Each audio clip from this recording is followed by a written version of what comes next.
তুমি এখানে বসে আছো? বলে কেন? সর্বনাশ হয়ে গেছে। কি সর্বনাশ হয়ে গেছে? বলে এলাকায় তো আগুন ধরে গেছে, ঘরকে ঘর আগুন ধরে জ্বলে পুরো ছাই হয়ে যাচ্ছে, তোমার ঘরেও আগুন লেগে গেছে। তিনি বললেন যে না ভাই, যাও তুমি তোমার কাজ করো। আখিরাত আমাদের সামনে সুনিশ্চিত এক জীবন আসতেছে, ওর জন্য আমাদেরকে দুনিয়া থেকে তৈরি হতে হবে। আর আখিরাত তৈরি হওয়ার জন্য আমল ছাড়া অন্য কোনো বিকল্প নেই, নেক আমল ছাড়া কোনো বিকল্প নেই।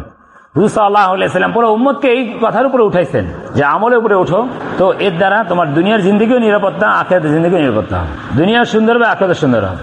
আর এটা 100% বিশ্বাস করতেন সাহাবায়ে। এক সাহাবী ঘটনা আসছে কিতাবের মধ্যে, হযরত আবু দারদা রাদিয়াল্লাহু আনহু, হুজুর সাল্লাল্লাহু আলাইহি ওয়াসাল্লাম একজন জলিল কদর সাহাবী, তিনি একদিন মসজিদে বসে আছেন, তাসবিহাত পাঠ করতেছেন। তো এলাকা থেকে একজন খবর নিয়ে আসছে, ভাই তুমি এখানে বসে আছো? বলে কেন? সর্বনাশ হয়ে গেছে। বলে কি সর্বনাশ হয়ে গেছে? বলে এলাকায় তো আগুন ধরে গেছে, ঘরকে ঘর আগুন ধরে জ্বলে পুরো ছাই হয়ে যাচ্ছে, তোমার ঘরেও আগুন লেগে গেছে। তিনি বললেন যে না ভাই, যাও তুমি তোমার কাজ করো, আমার ঘরে আগুন ধরতে পারে না। তো দুই একবার বলেও সেও বিরক্ত হয়ে চলে গেছে। আরেকজন এসে বলছে, ভাই আপনি এখানে বসে আছেন আবু দারদা? বলে কেন, কি হয়েছে? বলে এলাকায় তো সাফ, আগুন লেগে একদম ঘর পুরো সব সাফ হয়ে গেছে, আপনার ঘরেও আগুন লেগে গেছে, আপনি এখানে বসে আছেন, তাড়াতাড়ি যান। আবু দারদা রাদিয়াল্লাহু তাআলা আনহু নিশ্চিত মনে বলছেন যে না, এটা হতে পারে না, আমার ঘরে আগুন লাগেনি।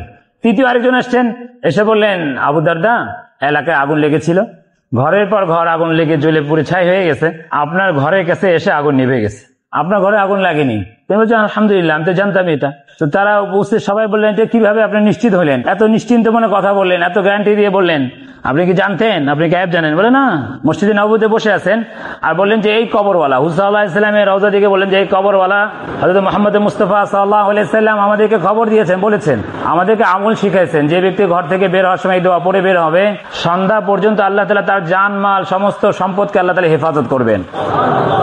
আর আমি তো ঘর থেকে বের হওয়ার সময় দোয়া পড়ে বেরিয়েছি, আমার মুখ মিথ্যা হইতে পারে, এই কবরওয়ালা যিনি আমাকে এই দোয়া শিখাইছেন, আমাদেরকে বলছেন, তার কথা কখনো মিথ্যা হইতে পারে না, আমি তো নিশ্চিত জানি। কি দোয়া শিখেছেন? বলেছেন ঘর থেকে বের আসে সকালবেলা পড়ো, আল্লাহুম্মা আনতা রাব্বি লা ইলাহা ইল্লা আনতা আলাইকা তাওয়াক্কালতু ওয়া আনতা রাব্বুল আরশিল কারীম মা শাআল্লাহু কানা ওয়া মা লাম ইয়াশা লাম ইয়াকুন লা হাওলা ওয়া লা কুওয়াতা ইল্লা বিল্লাহ আল আলিয়্যুল আযীম আ'লামু আন্না আল্লাহ আলা কুল্লি শাইইন কাদির ওয়া আন্না আল্লাহা ক্বাদ আহাতা বিকুল্লি শাইইন ইলমা আল্লাহুম্মা ইন্নী আউযু বিকা মিন শাররি নাফসি ওয়া আউযু বিকা মিন শাররি কুল্লি দাব্বা আনতা আখিযুম বিনাসিয়াতিহা ইন্না রাব্বি আলা সিরাতিন মুস্তাকিম। 3-4 লাইনের একটা দোয়া। বলছে যে খুব কঠিন না, বলে এই দোয়া পড়ে আমি সকালে বেরেছি। বলে আমলের উপরে একটা বলে একই, যে আমরা নিজেরাও শিখি, বাচ্চা সন্তানদেরকেও শিখাই। لحبيبي كم أنا مشتاق رسولي طال بي الفراق